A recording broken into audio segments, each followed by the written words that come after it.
watching, and whether you're watching it live or whether you're watching it on replay. The guests today are fantastic. We've actually had them on the show before. They were one of the early guests of the Habit Architect, probably back in January, February of last year. And they did such a great job. We talked about weekly check-ins, and today we're going to talk about kind of a broader, longer-term view of things. And I think it's really important. But before I get to all that, do on your podcast, your favorite podcast channel, do like and favorite us, subscribe, whatever it is, forward it to your friends so they watch as well. And of course, go to timebandit.io if you want information about habit building and priority management, because we've got a lot of information there for you. So let's get on with the topic. So, a lot of times when we talk about habits, we're thinking about short range things. We talk about New Year's resolutions, or we talk about just starting a new, healthier way of living, or maybe you're looking for a job and you're trying to get some training and you're trying to do this short-term thinking. What we're going to talk about today is really longer-term things. What are those habits that make relationships successful? And we all have them, we whether it's with a spouse, a husband, wife, even family members, as well as in your workplace. You may have a long-term relationship with your boss. Maybe you've worked for them for several years, or maybe you've recruited somebody with multiple companies. So these long-running relationships can be challenging, because there's a lot of elements associated with that. And that's what we're going to talk a lot about today, is what are the habits and what are the activities we can do that really help us sustain relationships over a long period of time. And I'm not going to get into the details in the introduction, so why don't we bring Russ and Danielle on, and we're going to let them talk about these long-term relationship challenges and opportunities. Good morning. How are you today? Hey, Michael. Great to see you. Hi, Michael. Thanks for having us. Excellent. Well, yes. Why don't we start with introductions? Danielle, why don't you start? Tell us about intentional marriages and the two of you. Sure. My name is Danielle West, and my husband Russ here. We've been in corporate sales for 20 years or 20 to 30 years. But since we've left those fields, we've organically built a marriage ministry over the years. And it wasn't because we thought we had arrived and, we were, that we had it all together. Far from it. We've been in couples counseling for almost 22 years. We went initially reactively, and then over time, because things were working and it was really helping us, we kept going proactively. And that has really helped us. Mm-hmm. We both needed to learn the inevitable conflict that comes up in marriage. And so it was really important for us to do that work. Yeah. And Michael, as you know, I was in software sales, enterprise software sales for 30 years, and where we got to know each other. And absolutely. Yeah. So in about 2012, we started doing this marriage mentoring I was doing it part-time. She was doing it full-time. I was doing nights and weekends. And it just kept growing and growing to where we're up to, almost 400 couples. And about 2 years ago, I left the software industry and been doing this full-time for the last 2 years. But we've been doing it together for since 2012. That's amazing. Think about what you just said there. 400 couples you've impacted, how they think about their relationships, and hopefully have taught them things along the way. Because I know you've taught me. The last time you guys were on, we talked about the weekly check-in, among other things. But I distinctly remember one aspect of that, Danielle, and you said it. You said, go for a walk, so you're not facing each other, but you're walking side by side, and you're not in conflict. And I still practice that today, even not just with Catherine, but with other people. I would sometimes say, let's go for a walk, just to have that conversation differently. So I for one carried some advice from last year as well. So I'm impacting 400 couples is fantastic.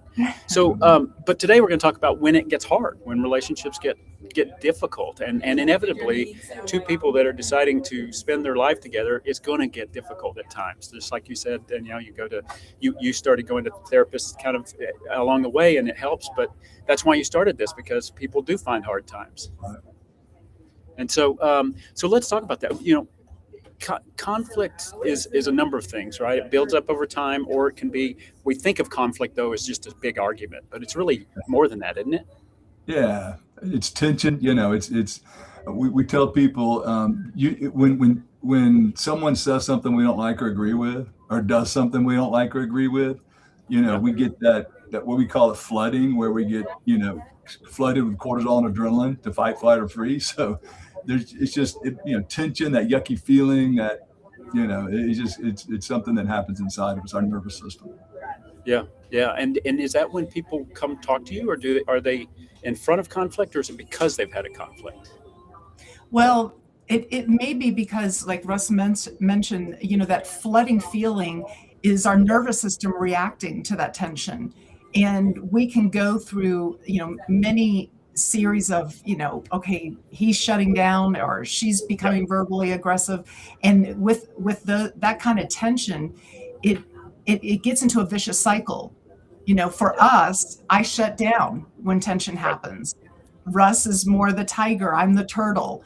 And unfortunately, we get stuck in these vicious cycles. And so what happens for couples is you get into these cycles, and eventually they get sick and tired of being in these cycles, and they're like, Right. there's got to be a better way. And that's Right. when they show Or up. they think something's wrong with them, like they're not normal because they fight too much. They think because there's tension or Yeah. conflict that something's wrong with their marriage. They weren't made for each other, and that's not the case at all. Yeah, yeah. Well, I think we're kind of taught that. At least I was that you kind of just sometimes rather than making it escalate, you just kind of walk away from it because and that may or may not be the best thing depending on situationally. But I think we all do that, right? We kind of well, when that fight or flight gets in there, we flight because it's in a business setting, or maybe you're in a supermarket and there's people around, things like that. But how long does that last? How I mean, it's got to be building up, right? So part of the problem of walking away is good. The pausing when tension Yeah, happens, that's really good. But not coming back to it, that's the danger. It's like burying radioactive waste. It's still in the land, air, and the water.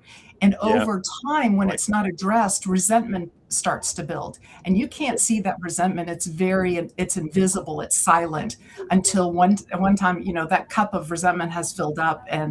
and then people walk away permanently.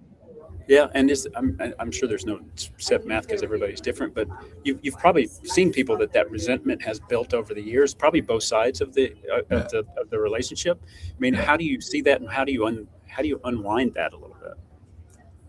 Yeah, so we take couples through a process of, first of all, helping them understand what they're really frustrated about. So we want them to understand their role, because what we've learned is the more intense my frustration with the tension or conflict, the more it's about me, right? Doesn't mean they don't have a role in it, right? Right. But the more intense it is, the more. So we learn to get our role, and then we teach them how to understand why is their spouse's perspective so important, right? So try to understand their side of it, right? Seek to Yeah. understand, right, instead of seek to win, and or fight to understand instead of fight to win. And so we teach them to try to understand each other, understand themselves, and then understand each other, right? And Yep. then we teach them a repair process so that when there is tension or conflict, like Danielle said, in the moment when you get flooded, you don't want to try to talk because your emotional brain is taking over. Right. So it's good to pause and then kind of get your thoughts together. Okay, what's my role here? What am I feeling? Let me go back in and try to really understand the other person, uh, and come in a calm manner and try to address it is what. So we teach them a 7-step repair process, how to come back and have a hard conversation. Yeah. What's interesting about that is I was listening to a comedian. I think his name is Henry Cho or something like that, and he was talking about when he goes away from a fight, he's trying to figure out how he's going to win the next argument, and that's probably not the right That's mechanism yeah, there. yeah. No, And no. exactly. But Danielle, you coined a phrase I heard when we did a pre-call. You said be curious, not furious, right? And I think that's kind of what you were just talking about, Russ. Is that right, Danielle? Is that the concept? Exactly.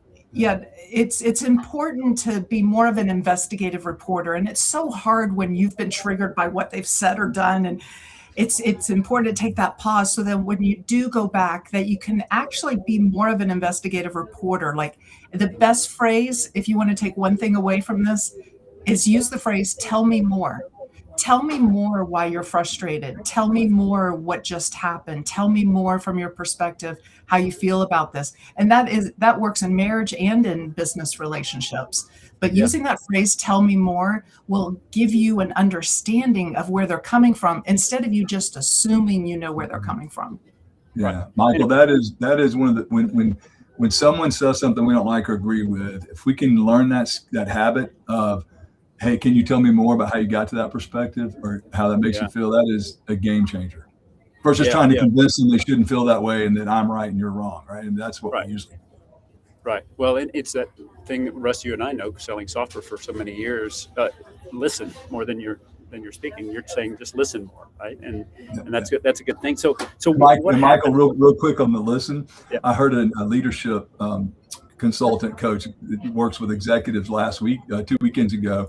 He said something. He goes, "Listen like you're wrong." Yes.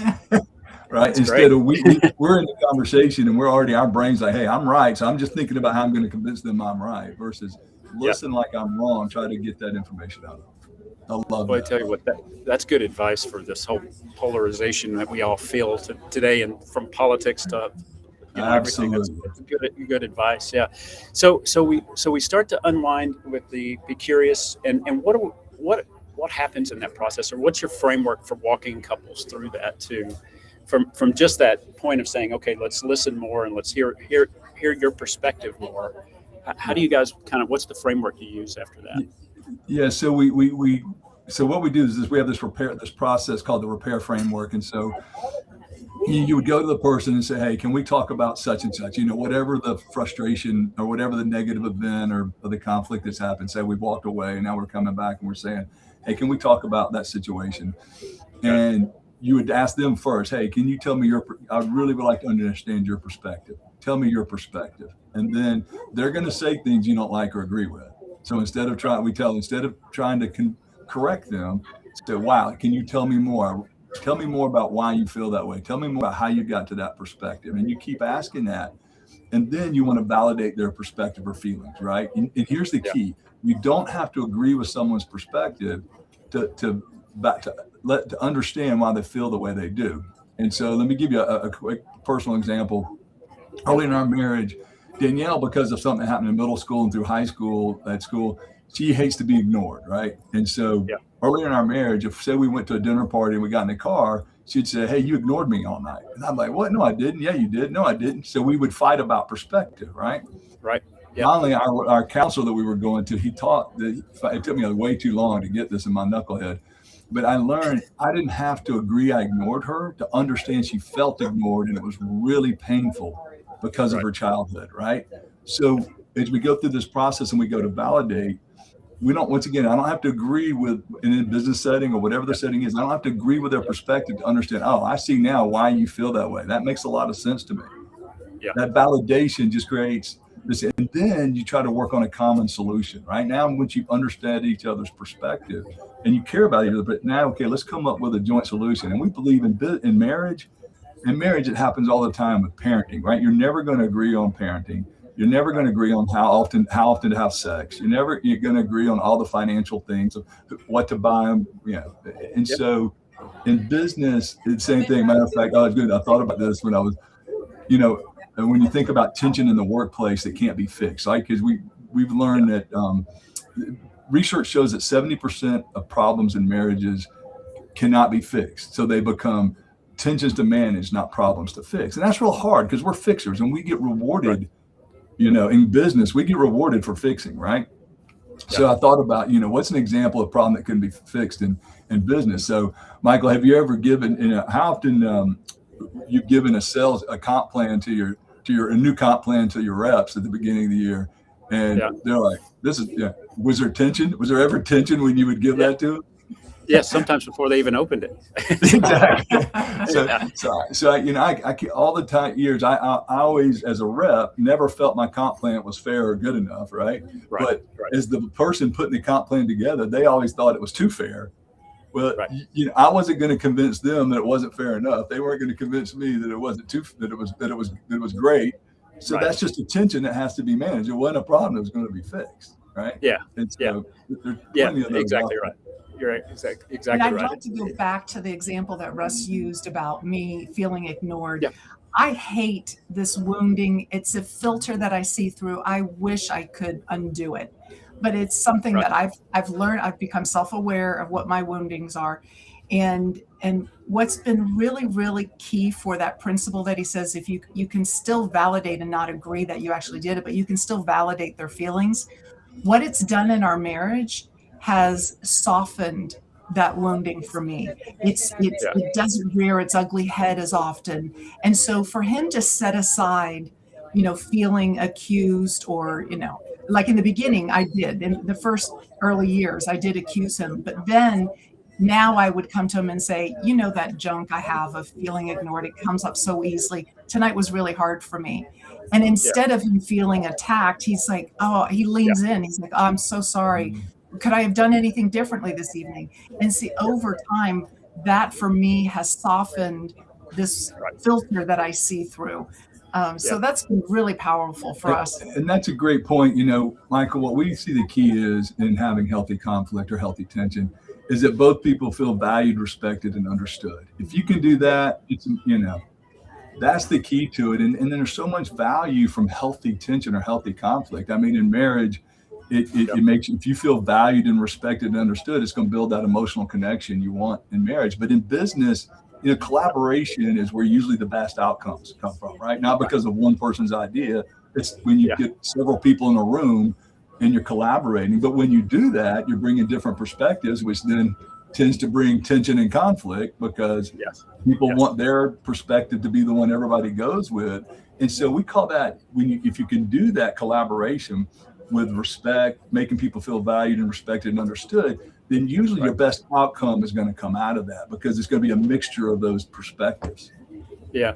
Well, it strikes me when you were talking about Wounded Danielle and Russ, I mean, we all show up to a relationship with years behind us that they weren't, that particular partner wasn't a piece of or, part of. And some of that can be bad baggage. Some of it could be good. And there's a lot of lessons we learn along the way. And so how do you kind of get a couple to say, let's just stop and understand that a little bit, because they may not have gone to therapy or they may not have, they just know that their marriage is struggling right now. So how do you start unwrapping that a little bit? Yes, I'm going to share. Maybe really, this is my personal opinion. If you don't get anything out of this podcast, this is the most important thing I've learned in 28 years of personal counseling and almost 23 together, right? And that's the way our emotional brain works, right? So our prefrontal cortex stores memories as pictures, right? That's the logical part of our brain, right? It stores all the memories from our childhood and our past as pictures. But the amygdala, which is our fear threat system, stores memories as emotions with no picture. So to your point, my father was an alcoholic and drug addict. And so, there's a lot of bad memories there, right? And the things I can remember with pictures, that's my prefrontal cortex. But one of the things he did is he used to embarrass me really bad, right? And so if Danielle does a little bitty thing to embarrass me, it feels to me like the world's about to end because my amygdala is remembering the way my dad used to embarrass me, but there's no picture with it. So who do I blame for that horrible feeling? The person standing in front of you, right? Exactly, right? Yeah. So we believe that's probably the core at the root of almost all marriage issues is when we get that 10 reaction to a 2 circumstance, is our amygdala, our emotional brain is remembering something from our past, a bad feeling, and and in a millisecond it's flooding us with that bad feeling, cortisol and adrenaline. And it's hijacking the prefrontal cortex, which is what it's designed to do when it gets flooded, the fear threat system. And so that is one thing that to me is what causes most tension and most conflict that we've seen in marriage or business. And to add on to that, when you do have that reaction, that's why it's so important to pause, because you keep talking about if people would just have a healthy, hard conversation. But here's the problem. Our nervous systems get hijacked. And when this amygdala hijack system that Russ just talked you through, when that happens, we can either fight, flight, or freeze. And in my case, my nervous system shuts down. It just completely shuts down. And here's the thing, no words come to mind. Now, you could think, oh, well, she's just not smart enough to, communicate during some tension. Right. Biology tells us that it goes blank. Our brain goes blank. And I'm so grateful I learned this in counseling because it gave me some understanding why I can't even put a sentence together. And it's why we say later, I literally could not think of anything. Now, for others, they may fight and they're more tiger-like and they want to verbally process and their anxiety goes up. If they're married to a turtle who's shutting down and the tiger's like, no, we need to fix this right away, their anxiety is going up the more the other partner keeps shutting down. And Yes. so the tiger needs to pause and it's easy for the turtle to pause, right? Yeah. The tiger, that's their work, is to pause in mid-sentence. Mhm. Now, here's the responsibility of the turtle. The turtle's responsibility is to come back to the conversation, because it's so habitual for us to shut down and stonewall And never come back. and never come back. I'm okay if we never talk about that again. Right. But that's going to really damage the relationship, whether it's in marriage or in business. And then for the tiger, their pause gets their system to calm down as well. And now we can come back. But the thing I want people to know is, yes, we want you to have hard, healthy conversations, but first be self-aware of what your nervous system is when it's in the immediate moment of tension. What is happening in your body? And then once you understand that and know, I have to go away and I'm going to process, but I'm going to promise to come back. And tigers, you're going to take a moment and pause and then come back. Then you can have that hard, healthy conversation. But pausing is a skill that needs to be practiced. It's hard, and we need to do it, because even though I can talk like crazy when I'm flooded, I'm in my emotional brain, which means I'm not talking near as logically as I should be. And it won't be as productive. Right. Right. That is what I've learned. Is I could keep talking, but it's not gonna solve the problem. Right? So, but that a part of it, I think about some of my generational things that I was taught, and roles have changed over time with a lot of the world. I mean, Danielle, how much does the generational play into this?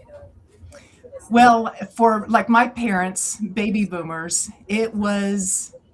that was the last thing you would do, is go to therapy. That meant shame. That meant you were probably getting divorced. That meant you weren't smart. And so they avoided it completely. Then my generation comes along, Gen X, and we're like, oh, we're not going to have that kind of marriage. Right. And then the millennials are like, okay, we can do this better. And then we have the Gen Zs is like, how can we make this healthy? So we're still coming off of the baby boomers, Gen X, of avoiding getting the help. And it's funny because we'll get a personal trainer for our fitness needs. We'll get a career coach for, for our business needs, and we'll get a tax accountant to help our taxes. Yet we won't invite an expert into one of the most important relationships to just give us some guidance. It's so subjective. It's so emotional. It's hard to be objective when we're going through something hard.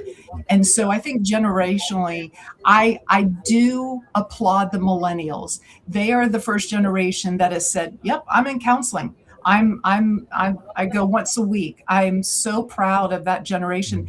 And I had like 15 girls that were in a small group, had just graduated college, and this was 10 years ago.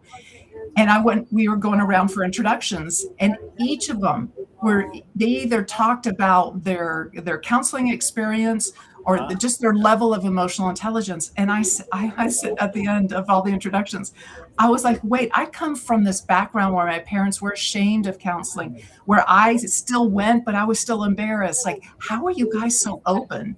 And their collective answer was, at colleges, there's these posters all over saying, get counseling, get counseling. And I just love how that generation has invited expertise into this very emotional relationship. And Michael, it's hilarious. We'll have a 30-year, I can't tell how many times we've worked with mentored a 30-year-old couple. And then like a few weeks later, this 60-something-year-old couple will show up and we'll say, how did you hear about us? They said, our kids made us come see you. So, that's a good story. And they did it, though. That's a good thing. Yeah. So you said two words, actually, there, Danielle, that I'm curious your perspectives on as a couple. Emotional intelligence. You mentioned that in that conversation just then. So what does that mean to people as a couple? What should emotional intelligence, how does that apply? I'm going to give you the short answer, and I'm going to let Russ give the long answer. For me, it's self-awareness of your own emotions and the emotions of those around you. Yeah, that's a great short answer. So, Michael, if I had I'm 61. If I could go back to my 20-something-year-old self and tell my 20-year-old self one thing, I was only allowed to tell myself one piece of advice. It would be work on your emotional intelligence. And I can't tell you how many good jobs I left in my 20s and 30s because of my low emotional intelligence. I got divorced early on, and it was because of my low emotional intelligence. And Satya Nadella, I love this. Satya Nadella, the CEO of Microsoft, a couple of years ago, he was interviewed by Inc. magazine. And he said that 2 words separate the most successful people from all other people. And it wasn't work ethic or skill set. And obviously work ethic and skill set are very important at Microsoft. He said emotional intelligence far is what separates the most successful people. And when I think about success, it's not just success in business, success in our marriage, absolutely, but also it helps us enjoy the success. How many people are successful in business, but they're miserable, right? Yeah. And so it's all about, Danielle said, being able to understand and manage our emotions and manage how we interact with other people's emotions. But it's been just a game changer in my life. Because when I got divorced is when I first got into counseling and started learning about emotional intelligence. I was 34, and that was one of the biggest game changers in my life. Yeah, it's interesting because you said something in there again that said you quit. We quit early. So we think about that. You were talking about jobs. You said people leave jobs because they they get frustrated and things like that. And had they stayed there, they might have had a different circumstance. So when is the right time to quit, or how do you spot that it's time to dig in a little deeper and learn more, or is it time to leave? No, Michael, that's a great question. And I had to put a process in place to keep me from making emotional decisions that I regretted, right? And so whether it's leaving a job or leaving a relationship, and here's the kind of process that I kind of morphed over time, people helping me figure this out, is here's the challenge. The best marriage, the best relationship, the best job is going to be 70 to 80% positive and 20 to 30% negative. The best, right? But the problem is, because of our nervous system, our amygdala, our emotional brain, our brain is wired to magnify the negative.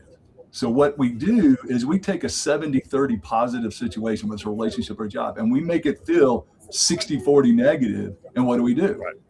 We leave, right? When it was really this, well, why did we do that? Is our emotions, our emotional intelligence is what causes this. Yep. And so to help me, it took me way too long to do this, but I don't know, 20 years ago, almost 20 years ago, after making some bad decisions, I started this process of listing the pros and cons of whatever the situation is. If it was a job, if it was, I wanted to buy a new house, what were the pros and cons of where we live versus a new one? And then we took the scenario to what we call wise counsel. And so it's 2, 3, 4 people that you really trust, that you're going to be honest with about, here are the pros and cons. You're not going to try to convince them what you want. You're going to say, here are the pros and cons. Help me make the least emotional, most logical decision. And it's got to be someone who's objective, that you can trust, that's going to be honest with you. And we've had that put in place for any big decision we make. Like when I left my job career to do this 2 years ago, we did that. I mean, we even gave them our finances and just everything. And but if all of a sudden the job really is 80-20 negative, it's 80 negative and 20 positive, or really the relationship is that, then, that's when you might be thinking about leaving. But I've learned, and what I've worked with people we work with and myself, I made way too many bad emotional decisions because, I felt like it was a lot worse than it really was.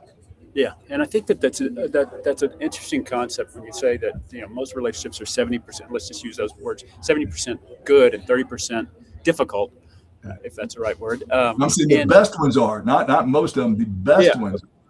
But even then, think about the things that we walk away from because it's not perfect, right? It's not 99% good, exactly.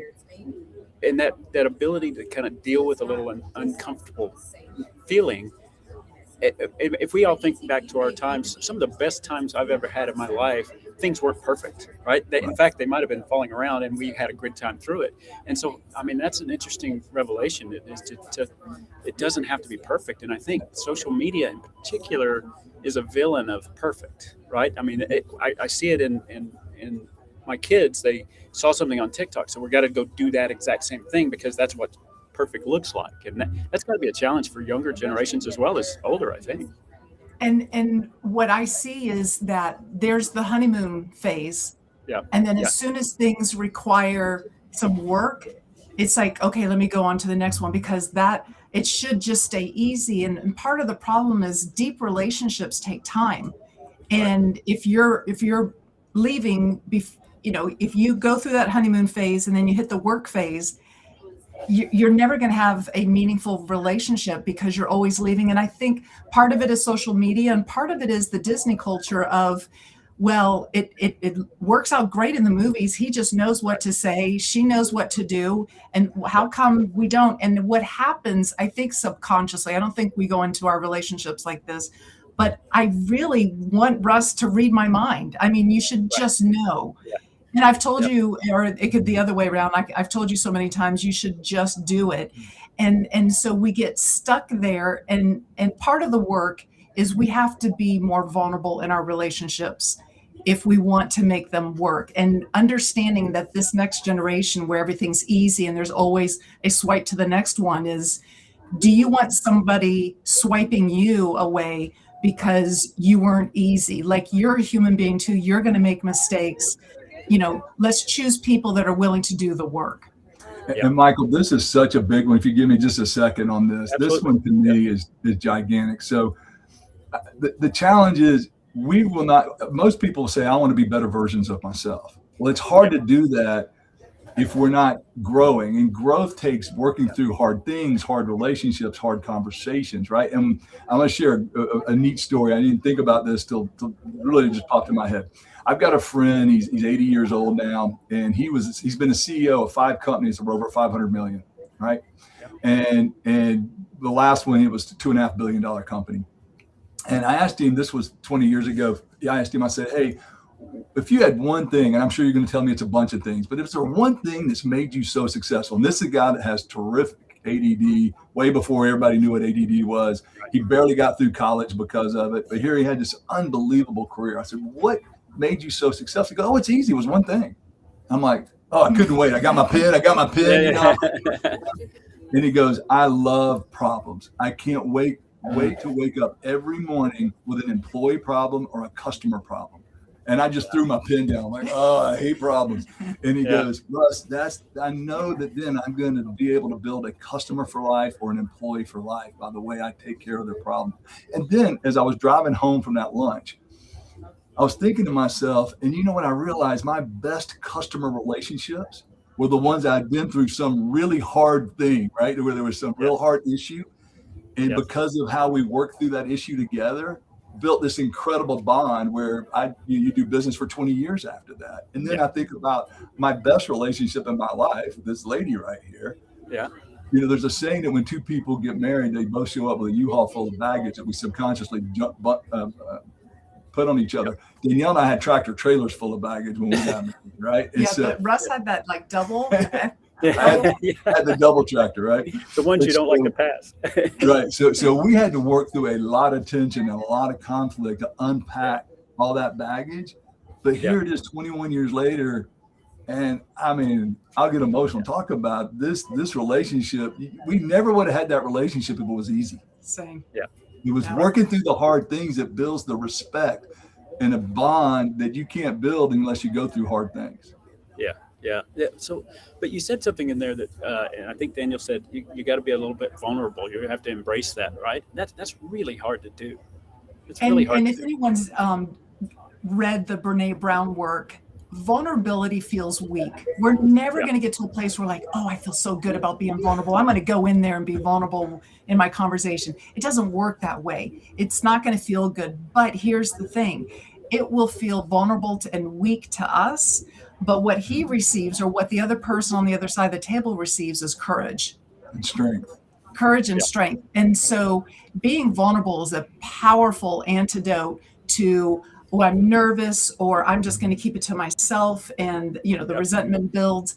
But that vulnerability is key to a relationship if you want to be able to lean in. Yeah, that makes sense. And it is that feeling of you're going to lose something if you do it that way, right? And it's tough. It's tough, and I think it's even tougher. It does feel risky. Well, Michael, to that point, why it's so tough is because all of us at some core level, we've learned at some core level have this what we call wound of inadequacy or insecurity. So Yeah. that causes us to avoid vulnerability because we don't want to feel insecure or inadequate. And that's also why we have to win the perspective in the collaboration room, or we have to win with our teammates at work, or we have to win the perspective with our spouse. It's because we have to feel like we're adequate, we're capable, we're secure. So vulnerability does the opposite. But the more we're vulnerable, what's cool with our nervous system is the more we're vulnerable and all of a sudden it's received as strength, then it teaches our nervous system it's okay to be vulnerable. But see, we have to get in there and do it first before we can retrain it. You can't just tell yourself that it's going to be okay. You have to learn it over time. It's you have to practice, for sure. experience it. And I think the problem solving answer is brilliant because especially now, I think our kids need to learn how to solve problems. And we've unfortunately, because you guys are my age as well, we tended to take care of things for our kids because we wanted them to be happy. We wanted them to have more than we did, all that stuff. Yep. But problem solving is one of those skills that in the AI world is going to change the way people live and work, right? Absolutely. I mean, you have to want that problem, because if AI can solve it, we're not there yet. The problems that humans can solve are really interesting, and that ties back into these interpersonal relationships, whether it's work or not. I was going to ask you a bit about how this all applies to work, but you guys covered it throughout.